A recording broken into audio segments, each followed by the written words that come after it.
പാചക കൂട്ടായ്മ 1500 ലിറ്റർ പാലട പായസം വിറ്റത് ചികിത്സാ ഫണ്ട് കണ്ടെത്തുന്നതിന്. അപൂർവ രോഗം ബാധിച്ച് പെരിന്തൽമണ്ണയിലെ സ്വകാര്യ ആശുപത്രിയിൽ ചികിത്സയിൽ കഴിയുന്ന മണ്ണാർക്കാട് സ്വദേശി ഷമീമയുടെ ചികിത്സാ സഹായ ഫണ്ടിലേക്ക് തുക കണ്ടെത്തുന്നതിന് ടാലന്റേഴ്സ് പാചക കൂട്ടായ്മ പായസം ചലഞ്ച് സംഘടിപ്പിച്ചു.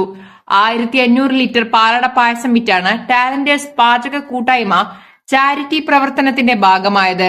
നിരവധിയായ ജീവകാരുണ്യ പ്രവർത്തനങ്ങൾ നടത്തിവരുന്ന കൂട്ടായ്മയുടെ പ്രവർത്തനങ്ങൾ മണ്ണാർക്കാട്ടെ ജനസമൂഹം ഏറ്റെടുത്തു എന്നതിൽ സന്തോഷമുണ്ടെന്നും പായസം ചാലഞ്ച് വിജയിപ്പിച്ചവർക്ക് നന്ദി അറിയിക്കുന്നതായും നൌഫൽ CH കോടതിപ്പുഴ മഹലിൽ താമസിക്കുന്ന ഷമീമ എന്ന പെൺകുട്ടിക്ക് ഒരു അപൂർവ രോഗം ബാധിച്ച് മൗലാന ഹോസ്പിറ്റലിൽ ചികിത്സയിലാണ്.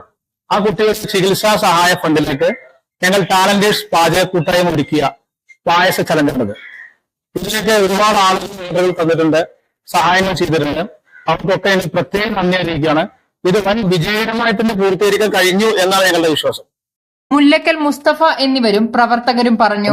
താമസിക്കുന്ന പാലൂർ അസ്കറിന്റെ മകൾ ഷമീമ എന്ന കുട്ടിയുടെ ചികിത്സ സംബന്ധമായി ടാലന്റേഴ്സ് പാചക കൂട്ടായ്മയുടെ കീഴിൽ ഒരു പായസ ചലഞ്ച് നടത്തുന്നതിന്റെ ഭാഗമായിട്ടാണ് ഞങ്ങളിപ്പോൾ ഇവിടെ നിൽക്കുന്നത്.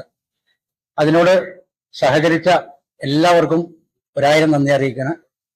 അതിനോടനുബന്ധിച്ചിട്ട് ഇനിയും നമ്മൾ ഈ കുട്ടിക്ക് വേണ്ടിയിട്ട് അതുമാതിരി പല പല സഹായങ്ങളും നമ്മൾ ഇതിനു മുമ്പും ഒരുപാട് സഹായങ്ങൾ പാവപ്പെട്ട കുട്ടികൾക്കും എല്ലാവർക്കും വേണ്ടിയിട്ട് നല്ലോണം സഹായിച്ചിട്ടുണ്ട്.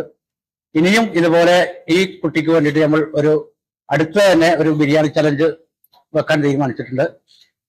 എന്തായാലും ആ കുട്ടിയുടെ അസുഖം എത്രയും പെട്ടെന്ന് സർവശക്തൻ എത്രയും പെട്ടെന്ന് സുഖപ്പെടുത്തി നമ്മളുടെ കൂട്ടത്തിൽ ഒരു കുട്ടിയായിട്ട് 2 മക്കളുള്ളൊരു കുട്ടിയാണ്.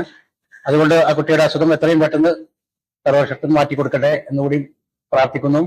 ഇതിനോട് സഹകരിച്ച എല്ലാവർക്കും ഒരിക്കൽ കൂടി, അതേമാതിരി നമ്മളെ യങ്സ്റ്റാർ കൊടുവള്ളിക്കുണ്ട് ക്ലബ്ബ് പ്രത്യേകിച്ചും നന്നായിട്ട് ഞങ്ങളോട് സഹകരിച്ചിട്ടുണ്ട്. അവർക്കൊക്കെ പ്രത്യേകം നന്ദി അറിയിച്ചു.